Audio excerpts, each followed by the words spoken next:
ஒற்றன் செய்தி நேயர் அனைவருக்கும் இனிய மாலை வணக்கம். இன்றைக்கி எங்களுடைய படம் மஞ்சள் படத்துடைய ஆடியோ லான்ச். படத்தில் பார்த்திங்கன்னா மொத்தம் 5 பாட்டு. படத்துடைய music director Selvanambi already Tittakudi அப்படின்னு ஒரு படம் ஹிட் படம் கொடுத்துருக்காங்க. இது செகண்ட் மூவி. ஸோ இந்த படத்தில் நான் வந்து அறிமுக நாயகனாக அறிமுகமாயிருக்கேன். இந்த நேரத்தில் எங்கள் படத்துடைய ப்ரொடியூசர், எங்கள் டைரக்டர் ப்ளஸ் டிஸ்ட்ரிபியூட்டர் திரு தேவர் ஃபிலிம்ஸ் அவங்களுக்கு என்னுடைய நன்றியை தெரிவிச்சுக்கிறேன். ஸோ எல்லாருமே படத்தை பாருங்கள், என்ஜாய் பண்ணுங்கள். தேங்க்யூ. ஒற்றன் செய்தி நேயர்களுக்கு என்னோடய வணக்கம். என்னோடய பேர் சத்யஸ்ரா. இந்த மஞ்சள் படத்தோட டைரக்டருங்க. படத்தை பற்றி சொல்லணும்னா படம் வந்து ஃபுல் அண்ட் ஃபுல் ஒரு மதுரை பேக்ட்ராப்பில் ஒரு நேட்டிவிட்டியாக ஒரு கிராமத்து மக்களோட யதார்த்தமான வாழ்க்கை முறையை அழகாக பதிவு பண்ணியிருக்கிறோம். படம் பார்க்கும்போது ஒரு தரமான படம் மாதிரி உங்களுக்கு தெரியும். படத்தோட சாங்ஸ் வந்து படத்துக்கு ரொம்ப ப்ளஸ் வந்து படத்தோட சாங்ஸு யுகபாரதி சார், கானா பாலா, கபிலன், ஏகாதசிலாம் எழுதியிருக்காங்க. சிங்கர்ஸ் எல்லாமே அட் ப்ரெசென்ட்டில் வந்து நல்லா டாப் மோஸ்ட் சிங்கர்ஸ் தான் பாடியிருக்காங்க. நீங்கள் அந்த சாங்ஸ் கேட்கும்போது உங்களுக்கு ரொம்ப பிடிக்கும். பர்டிகுலராக அந்த ஒருதலை காதல் கானா பாலா எழுதின சாங் வந்து ஒன் சைடாக லவ் பண்ணுற பசங்களுக்கு அது பார்த்தாங்கன்னா கண்டிப்பாக ஒன் சைடாக லவ் பண்ண வேணாம் மச்சான் அப்படின்னு சொல்லிட்டு இல்லை லவ் பண்ணுற எல்லாத்தையுமே இந்த சாங்கை பாடி கிண்டல் பண்ணுவாங்க. அந்தளவுக்கு அந்த சாங் இருக்குது. ஒருதலை காதலை யார் ஜெயிச்சவன், தடுதலை பசங்கள்லாம் அதில் தோற்றவன் அப்படின்னு சொல்லிட்டு யாருமே இந்த சாங் கேட்டாங்கன்னா ஒன் சைடாக லவ் பண்ணுறதை விட்டுருவாங்கன்னு நினைக்கிறேன். அது மாதிரி ஒரு சாங் இருக்குது. அப்புறம் ஏகாதசி சார் வந்து உசுருக்குள்ள ஒன்றை வச்சுன்னு ஒரு சாங் எழுதியிருக்காரு. கண்டிப்பாக அந்த சாங் ஒரு வாட்டி கேட்டாலே பசங்க பொண்ணுங்களுக்குலாம் ரொம்ப பிடிக்கும். அது லவ் பண்ணிகிட்டு இருக்கவங்களுக்குலாம் அந்த வார்த்தைகள் பார்த்திங்கன்னா அப்படி மனசை வடுற மாதிரி இருக்கும். அந்தளவுக்கு அந்த சாங் இருக்குது. உசுருக்குள்ள ஒன்றை வச்சு பிரசன்னா சைந்தவி அந்த சாங் பாடியிருக்காங்க. அதுக்கப்புறம் அடிச்சுப்பார் மோளம்னு சொல்லிட்டு கபிலன் சார் எழுதினதை வந்து புதுவை சித்தனும் வேல்முருகன் 2 பேர் பாடியிருக்காங்க. தப்பாட்ட கலைஞர்களை பற்றி முழுக்க முழுக்க அவங்களோட வாழ்க்கை, அவங்க படுற கஷ்டம், அவங்களோட சந்தோஷம் என்ன, துக்கம் என்ன, அந்த ஒரு டெத்து விழுந்தால் தான் அவங்களுக்கு அந்த வாழ்க்கை ஒரு நேரம் சவுறு கிடைக்கும். அந்த மாதிரி அந்த அவங்களோட வாழ்க்கையை தத்துவமாக பண்ணாலும் அந்த ஃபுல் அண்ட் ஃபுல் அந்த சாங் வந்து கமர்ஷியலாக பண்ணியிருக்காங்க. அதுக்கப்புறம் யுகபாரதி சார் வந்து இந்த ஆத்தி என்னனி அசத்திரின்னு ஒரு சாங் எழுதியிருக்காங்க. அது உண்மையிலே இது கூட மேலே கூட வச்சு கிட்டத்தட்ட ஈக்குவலாக அந்த சாங் ஹிட் ஆகும். ஏன்னா அந்தளவுக்கு அந்த சாங்கில் நாங்கள் மேக்கிங்லேயே ரொம்ப மெனக்கிட்டுருக்கோம். அவ்வளோ கிராமத்தை அப்படியே பல்வேறு விதங்களில் கேமராமேன் அந்த சாங் வந்து ஷூட் பண்ணி கொடுத்துருக்காங்க. எல்லா சாங்குமே மூமெண்ட்ஸில் பண்ணி கொடுத்துருக்காங்க. அதே மாதிரி கண்ணுக்கழகாக நின்று சிரிச்சுன்னு ஒரு சாங் யுகபாரி எழுதியிருக்காங்க. அந்த சாங் சூப்பராக இருக்கும். நீங்கள் சாங்ஸ் கேட்டு பாருங்கள். இந்த படத்தை பொறுத்தளவில் இசை வந்து வரிகளை வந்து ஆக்கிரமிக்காமல் வரிகள் எல்லாத்துக்குமே புரியும். சின்ன குழந்தைகளும் பெரியவர்களுக்கும் இந்த வரிகள் புரியும். மற்றபடி சார் இந்த படம் ரொம்ப யதார்த்தமாக பண்ணியிருக்கிறோம், தரமாக பண்ணியிருக்கிறோம். நீங்கள் ஒரு பெரிய படத்துக்கு எந்த அளவுக்கு நீங்கள் வந்து ஏன்னா ஆடியன்ஸ் உங்களை நம்பி தான், உங்களை கடவுளாக நினச்சி தான் நாங்கள்லாம் சினிமாவில் நாங்களாம் ட்ராவல் பண்ணி ஒரு ப்ரொடியூசரை கேட்ச் பண்ணி நாங்கள் படம் பண்ணி முடிச்சிருக்கிறோம். நீங்கள் பெரிய படங்களுக்கு எந்த அளவுக்கு ரெஸ்பான்ஸ் கொடுத்து மரியாதை கொடுத்து ஒரு லைக் பண்ணுறீங்களோ அதே மாதிரி எங்கள் சின்ன படத்தில் அது 100% கொடுக்கும்போது எங்களுக்கு ஒரு 25% கொடுத்து எங்கள் படத்தை வந்து நீங்கள் தேட்டரில் பார்த்தீங்கன்னா கண்டிப்பாக நீங்கள் உங்களோட டாக் தான் படத்தோட வெற்றியே. ஃபஸ்ட்டு ஷோ வந்து பாருங்கள், நல்லா வந்து பாருங்கள். உங்களுக்கு நல்லா இருந்துச்சுன்னா நீங்கள் கமெண்ட்ஸ் பண்ணுங்கள். பிடிக்கலன்னா அதில் என்ன குறைகள்னு சொல்லுங்கள். நாங்கள் அடுத்தடுத்த படைப்புகள் பண்ணும்போது நாங்கள் மாற்றிப்போம். கண்டிப்பாக எங்களுக்கு ஒரு வாய்ப்பு கொடுங்க. படத்தை பார்க்குறக்கு ஒரு வாய்ப்பு கொடுங்க சார். படமே பார்க்காம போஸ்ட்டை பார்க்குறோம், புது படமா அவ்வளோதாண்டா வேலைக்காதுன்னு சொல்லிட்டு போயிடுறீங்க. கண்டிப்பாக ஒரு 60 ரூபா எவ்வளோ செலவு பண்ணுறீங்க, ஒரு 60 ரூபா டிக்கெட் எடுத்து உள்ளே போய் பாருங்கள். நல்லா இருந்துச்சுன்னா உங்கள் ஃப்ரெண்ட்ஸு ரெஃபர் பண்ணுங்கள், இல்லைனா கமெண்ட்ஸ் பண்ணுங்கள் சார். Thank you sir. ஒற்றன் செய்தி நேயர்களுக்கு வணக்கம். நான் மஞ்சள் படத்தோட கேமராமேன் சதீஷ் எம்எஸ். இந்த படத்தோட டைரக்டர் சக்தி Saravana.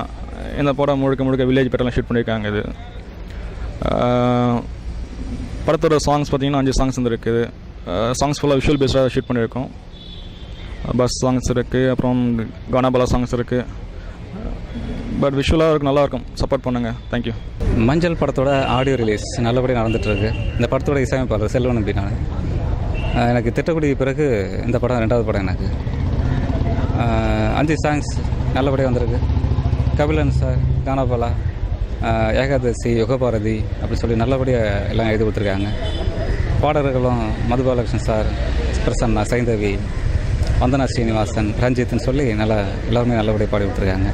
Technicians Kingsley Sam, sound engineer Kingsley Sam, Pratap, keyboard sequence players Hari, Jai, Devaprakash, நிறைய பேர் ஒர்க் பண்ணி நல்லா சப்போர்ட் பண்ணியிருக்காங்க. படம் நல்லபடியாக வரணும். மக்கள்கிட்டேருந்து வாழ்த்துக்களையும் படத்தோட வெற்றியும் எதிர்பார்க்குறோம். தேங்க்யூ. ஒற்றன் செய்தி நேயர்களுக்கு என்னுடைய வணக்கம்.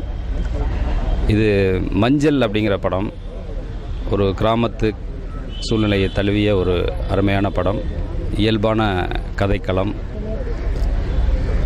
நல்ல ஒரு சூழலில் உருவாக்கப்பட்ட இந்த படம் மிக விரைவில் எடுத்து திரைக்கு வராமல் இப்பொழுது முற்றிலும் ஃபினிஷ் பண்ணி இப்போ திரைக்கு வர்றதுக்கான ஆயத்தங்கள் எல்லாம் ரெடியாகி நல்ல ஒரு படமாக இது உருவெடுத்திருக்கிறது.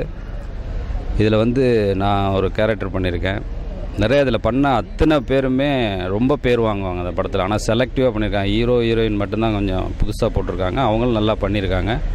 இருந்தாலும் இதில் நிறைய பேர் வந்து தேர்ந்தெடுக்கப்பட்ட நடிகர்கள் தான் அதில் நடிச்சிருக்காங்க.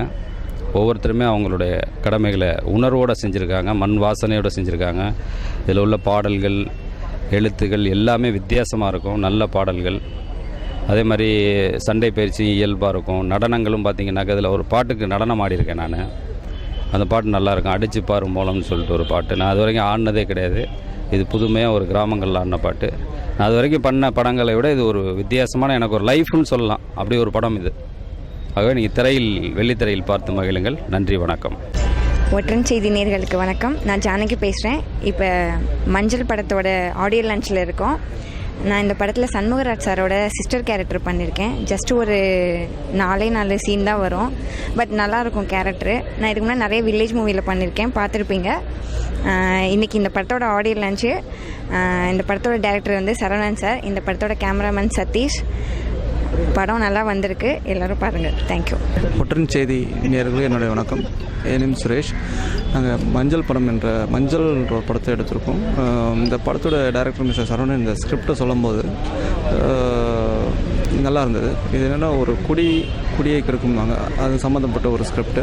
இந்த ஸ்கிரிப்டை சொல்லும்போது சரி இது நல்லா இருக்குது, ஸோ இதை படம் பண்ணோம்னா இது மூலமாக சில பேரை நம்ம குடிக்கிறவங்களை வந்து திருத்திடலான்னு ஒரு நம்பிக்கையும் இருந்தது. ஸோ இதில் வந்து குடியால் எப்படி ஒரு உடல் எப்படி அழியுதோ அதே போல் குடும்பமும் எப்படி சீரழின்றது தெளிவாக இதில் டைரக்டர் சரவணன் சொல்லியிருப்பார். ஸோ அதனால் வந்து நாங்கள் இந்த படத்துக்கு இந்த இதில் வந்து இப்போது இருக்கட்டும் நிறைய பேய் படங்கள்லாம் வருது. ஸோ ஓகே, பேய் படம் வருது, காமெடி படமும் வருது, ஆக்ஷன் படமும் வருது. ஸோ இந்த படம் வந்து டோட்டலாக டிஃப்ரெண்ட்டாகவும் இருக்கும், நல்லாவும் இருக்கும். ஸோ நீங்கள் எல்லாம் தேட்டரில் கண்டிப்பாக பாருங்கள். கூடிய சேர்த்து விரைவில் வெளிவரும். தேங்க்யூ. இங்கே வருகை தந்திருக்கும் பத்திரிகை நண்பர்களுக்கும் மற்றும் ஆடியன்ஸ் அவர்களுக்கும், டைரக்டர் மற்றும் நடிகர்களுக்கும் எல்லாருக்கும் என்னோட மனமார்ந்த வாழ்த்துக்களை தெரிவித்துக் கொள்கிறேன். இந்த படம் வந்து கிராமத்தை சார்ந்த ஒரு சப்ஜெக்ட். இந்த படத்தோட டைரக்டர் சரவணன் வந்து எங்ககிட்ட என்னோட பிரதர்கிட்டையும் சொல்லியிருந்தார், இந்த சப்ஜெக்ட் பற்றி சொல்லியிருந்தார். ஒரு ஸ்கிரிப்ட் சொல்லும்போது எங்களுக்கு ரொம்ப பிடிச்சிருந்தது. இன்னைக்கு காலகட்டத்தில் நிறைய படம் வந்திருக்கு, பேய்கள் பற்றி படம், காமெடி ஸ்கிரிப்ட் அந்த மாதிரிலாம் வந்திருக்கு. அவர்கிட்ட சொல்லியிருந்தேன், எங்களுக்கு வந்து ஒரு படம் பண்ணால் வந்து ஒரு சமுதாய விழிப்புணர்வோடு ஒரு படம் தான் சொல்லுங்க அப்படின்னு. அப்போ வந்து இந்த ஸ்கிரிப்ட் சொல்லியிருந்தாரு. இந்த ஸ்கிரிப்ட் வந்து கிராமத்தை சார்ந்து வந்த ஸ்கிரிப்ட். அகைன் வந்து சமுதாயத்தில் எப்படி எல்லாம் இருக்காங்க மனிதர்கள், இதனால் வந்து சில பேர் வந்து தீய பழக்க வழக்கத்தால் அவங்களோட குடும்பம் எப்படி சீரழிகிறது, அந்த மாதிரி சப்ஜெக்ட் சொல்லியிருந்தாரு. ஸோ சொல்லும் போது எங்களுக்கும் பிடிச்சிருந்தது. இப்போ ஒரு குடியை எப்படி கெடுக்கும் அப்படின்ற ஒரு சப்ஜெக்ட். இன்னைக்கு குடிச்சு ஒரு மனிதனோட உடல் எந்த அளவுக்கு பாதிக்கப்படுதோ அதை விட அவங்களோட குடும்பம் 2 மடங்கு பாதிக்கப்படுது. ஸோ இந்த ஒரு சப்ஜெக்டும் அந்த கிராமத்து காதல் சார்ந்த ஒரு சப்ஜெக்டும் எல்லாம் சேர்ந்து வரும். படத்தில் ஒரு லாஸ்ட் இதில் ஃபைட்டிங்கும் இருக்குது. அது ரொம்ப ரியலாகவும் பண்ணியிருப்பாங்க. இதில் வந்து படத்தோட ஹீரோக்கும் நிறைய அடியும் பட்டிருக்கு, வில்லனுக்கும் நல்லா அடிபட்டிருக்கு. கொஞ்சம் ரியாலிட்டிக்காகவே அந்த ஃபைட் சீன்ஸ் இருக்கும். ஷூட்டிங்லாம் பார்த்தீங்கன்னா ரொம்ப கஷ்டமாக இருக்கும். ரொம்ப அந்த சம்மர் டைமில் பண்ணும்போது ரொம்ப டான்ஸ் போர்ஷன்லாம் ரொம்ப கஷ்டப்பட்டு தான் பண்ணியிருந்தாங்க. நாங்களே பார்த்தோம், அந்த அளவுக்கு ரொம்ப கஷ்டப்பட்டு தான் பண்ணாங்க இந்த படத்தை. டைரக்டரும் நல்லா இந்த படத்தை ரீமேக் நல்லா மேக் பண்ணியிருக்காரு. அதனால் டைரக்டருக்கு ரொம்ப நன்றி சொல்லியிருக்கேன். படத்தோட ஹீரோ இந்த கிராமத்து சப்ஜெக்ட் ஒரு கொஞ்சம் ரொம்ப ஹார்டான போர்ஷன் தேவைனாங்க. அதனால் திரு அவர் இந்த படத்தில் ரொம்ப நல்லா நடிச்சிருக்காரு, நல்லா பாடியிருக்காரு. நல்லா கிராமத்து சப்ஜெக்ட் ஓரியன்டாக அவர் நல்லா பண்ணியிருக்காரு. அவருக்கும் தேங்க்ஸ் பண்ணியிருக்கேன். ஹீரோயின் அவங்களும் பார்த்தீங்கன்னா நல்லா நடிச்சிருக்காங்க, டான்ஸும் நல்லா பண்ணியிருக்காங்க. அவங்களுக்கும் நன்றி தெரிவிச்சுக்கிறேன். நன்றி, தேங்க்யூ. எல்லாருக்கும் வணக்கம். படத்துடைய பாடல்கள் போட்டாங்க. ஒரு நல்ல கிராமத்து படம் பார்க்க போகிறோன்ற ஒரு லைவான கிராமத்து படம் பார்க்க போகிறோன்ற நம்பிக்கை அந்த பாடல்கள் கொடுத்தது. முக்கியமாக அந்த ஃபர்ஸ்ட் பாடல் வந்து இந்த பறை சார்ந்த பாட்டு ஒன்று போட்டாங்க. ரொம்ப அருமையாக ஷூட் பண்ணியிருந்தாரு அந்த கேமராமேன், அது கியோரியோகிராஃப் பண்ணவங்க. அது அவ்வளோன்ற இடத்துக்குள்ளே ஒரு கிராம்பான ஒரு இடத்துக்குள்ளே அந்த ஷார்ட்ஸ் வந்து அவங்க நல்லா அடுத்தடுத்த சிங்கில் வர்றது, அடுத்தடுத்த டான்சர்ஸ் உள்ளே வர்றது எல்லாமே வந்து ரொம்ப அழகாக கோரியோகிராஃப் பண்ணியிருந்தாங்க. நல்லா எக்ஸிக்யூட் பண்ணியிருந்தாங்க அந்த சாங்கை. ஸோ அந்த சாங் பார்க்கும்போது அந்த டைரக்டர் டீமும் கேமராமேன் டீமும் எந்த அளவுக்கு ஒரு நல்ல இணைஞ்சி வேலை செஞ்சுருப்பாங்கன்னு நல்லா தெரியுது. ஆனால் அந்த குவாலிட்டி அதில் இருக்குது. அந்த ஒரு சின்ன பாட்டிலே அதில் ஒரு வரி கூட வந்து இந்த முதுகெலும்பு வந்து பற்றி ஒரு வரி வந்து ரொம்ப அருமையாக இருந்தார். யார் பாடல் இருந்தது? ரொம்ப அருமையாக இருந்தது வார்த்தை. அந்த பறை சார்ந்த வார்த்தைக்கும் வந்து முதுகெலும்பையும் வந்து குச்சியாக மாற்றிட்டாங்கன்ற ஒரு ஐரனியாக ஒரு சின்ன வரியும் ஒன்று போட்டிருந்தாங்க. ரொம்ப நல்லா இருந்துச்சு. இந்த மாதிரி சின்ன படங்களுக்கு வந்து எப்பவுமே இருக்கிற பிரச்சனை வந்து ரிலீஸ். இந்த மாதிரி ரிலீஸ் பண்ணுற விஷயம் வந்து சாதாரண விஷயம் இல்லை. படம் எல்லாருமே எடுத்துடுறாங்க, எல்லாருமே எடுக்க முடியும், எடுத்துடுறாங்க. அதை வந்து கொண்டு போய் சேர்க்கறது ஒரு பெரிய விஷயம். ஸோ தேவர் பிலிம்ஸ் அவர் வந்து ஐயப்பன் சார் எனக்கு முன்னாடியே தெரியும். அவர் நிறைய பெரிய படங்கள் பண்ணியிருக்காரு, பெரிய பெரிய படங்கள்லாம் டிஸ்ட்ரிபியூட் பண்ணியிருக்காரு. பெரிய டிஸ்ட்ரிபியூட்டர் எல்லாம் இருந்தாலும் கூட இண்டஸ்ட்ரியை பொறுத்த வரைக்கும் அவர் வந்து நிறைய சின்ன படங்களை ஐடென்டிஃபை பண்ணுற ஒரு ஆள். அது வந்து நான் கண்ணெதிர்ப்பாக பார்த்துருக்கேன். ஏன்னா நண்பருடைய படம் ஒன்று வந்து படம் பார்த்துட்டு அந்த படத்தை வாங்குறதுக்கு இல்லை டிஸ்ட்ரிபியூட் பண்ணி தரன்றதுக்காக பேசுறதுக்காக நானும் நண்பரும் போயிருந்தோம் அந்த படத்துக்கு. அப்போது ஒரு புது நடிகர்கள் ஒரு படம் பண்ண டைரக்டரோட படம் ஒன்று, அந்த படத்தோட பேர் சொல்ல விரும்பல. அந்த படத்தை வந்து அவர் பார்த்துருந்தார். அவர் பார்த்துட்டு அந்த படத்தை வாங்கலாம், வெளில வாங்கி ஏதாவது பிஸ்னஸ் பண்ணி தரலான்னு போது அந்த படத்துக்கு பின்னாடி நிறைய பிரச்சனைகள் இருந்துச்சு. ஃபைனான்ஷியல் பிரச்சனைகள் இருந்துச்சு, நிறைய பிரச்சனைகள் இருந்துச்சு அந்த படத்துக்கு. ஆனால் அதையும் மீறி சரி நம்ம அதை எல்லாத்தையும் சரி பண்ணி வாங்கிடுவோம், வாங்கி நம்ம இந்த படத்துக்கு கொண்டு வந்து வெளியே கொண்டு வருவோம்னு சொல்கிறதுக்காக அவர் முன்னெடுத்து அந்த படத்தை வந்து டேக் ஓவர் பண்ணார். அன்ஃபார்ச்சுனேட்லி அந்த படம் வந்து அவர் ரிலீஸ் பண்ணல. ஆனால் அவர் கையில் வந்ததுக்கப்புறம் அந்த படத்துடைய விலை, அந்த படத்துடைய கடன் இதெல்லாம் தாண்டி ஒரு பெரிய விலைக்கு அந்த படம் விற்பனையாச்சு. ஒரு புது நடிகர் நடித்த படத்துக்கு வந்து விற்பனை ஆகுதுன்றது சாதாரண விஷயம் கிடையாது. அந்த மாதிரி அவர் நிறைய படங்களை வந்து சின்ன சின்ன படங்களை ஐடென்டிஃபை பண்ணார். இந்த நான் படம் கூட அவர் தான் வந்து ரிலீஸ் பண்ணார், தேவர் பிலிம்ஸ் பேரில். ஸோ அது ஒரு மிகப்பெரிய வெயிட். அந்த மாதிரி சின்ன சின்ன படங்களை ஐடென்டிஃபை பண்ணி பெரிய படங்களுக்கு நடுவில் நல்லா ரிலீஸ் பண்ணி கொடுக்கறதுக்கு ஒரு பெரிய நிறுவனமாக வளர்ந்து வந்தது. அன்ஃபார்ச்சுனேட்லி அவர் இல்லாமல் போயிட்டார். இப்போ அந்த பொறுப்பை வந்து அவரோட சன் எடுத்திருக்காரு. ஸோ அவங்களும் இதே போல் ஒரு சின்ன படங்களை நிறைய கான்சன்ட்ரேட் பண்ணுறாங்க. அவங்களுக்கு அவங்க அப்பா கொடுத்த அனுபவம், அவர் கூட ஒர்க் பண்ண அனுபவம் எல்லாம் இருக்கும். அதை வந்து இதில் இம்ப்ளிமெண்ட் பண்ணி இவங்க பெரிய அளவுக்கு இந்த படங்களையும் வந்து கொண்டு போய் கருத்தில் சேர்ப்பாங்கன்னு நம்புகிறேன். All the best. மேடையில் அமர்ந்திருக்கின்ற பெரியவர்களுக்கும், இங்கே வருகை தந்திருக்கின்ற நல்ல உள்ளங்களுக்கும், பத்திரிகையாளர்களுக்கும், தொலைக்காட்சி நண்பர்களுக்கும் எல்லோருக்கும் வணக்கம். இந்த படத்தினுடைய பாடல்களை போட்டு காண்பித்தார்கள். மிக அழகாகவும் உட்கார்ந்துகிட்டே காலு கைகள் அசைவு ஏற்படுகின்ற அளவுக்கு நமக்குள்ளே ஒரு உற்சாகமே உடம்புக்குள்ளே உற்சாகமாக வரக்கூடிய ஒரு சந்தோஷமாக பாடலாக இருந்தது. மிகப்பெரிய வெற்றி, இந்த படம் வெற்றியடையும். இந்த படத்தை வெளியிடுகின்ற தேவர் பிக்சர்ஸ் மிகப்பெரிய நிர்வாகமாக இருந்து அதனுடைய உரிமையாளர் ஐயப்பன் பெரிய படம் சின்ன படம் எல்லாத்தையும் எடுத்து வெளியிட்டு பெரிய சாதனை படைத்தவர்.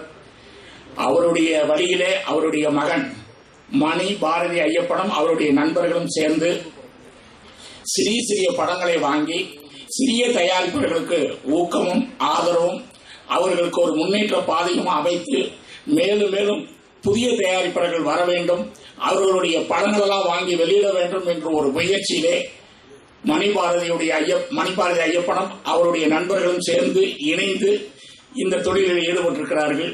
ஆகையால் அவர்கள் மேலும் மேலும் வளர்ந்து சிறிய தயாரிப்பாளர்களை ஊக்குவித்து அவர்களை பெரிய ஒரு தயாரிப்பாளராக மாற்றி எத்தனை சிறிய படங்கள் இருக்கோ அதெல்லாம் வாங்கி வெளியிட்டு எல்லோருக்கும் நல்ல வாழ்வும், நடிகர்களுக்கும் அதனுடைய தொழிலாளர்களுக்கும் எல்லோருக்கும் நல்ல வாழ்வை அமைப்பீர்கள் என்று சொல்லி உங்களுக்கு ஊக்கமும் தைரியமும் நம்பிக்கையும் தர வேண்டும் என்று நான் வணங்குகின்ற எல்லா வல்ல தாய் ஸ்ரீ முகாமியை கேட்டு வணங்கி கேட்டுக்கொள்கிறேன். வணக்கம், நன்றி.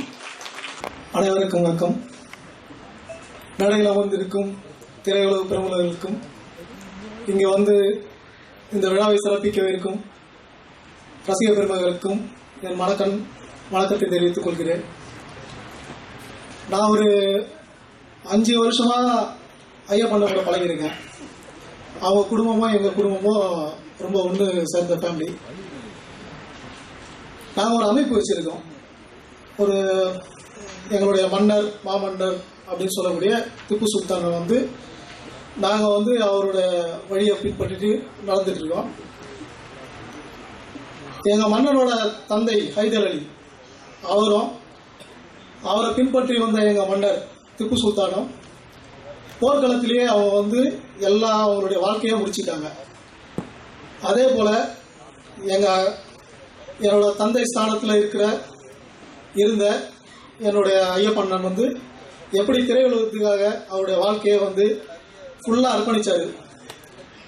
அவர் இப்போ எங்கள் கூட இல்லை.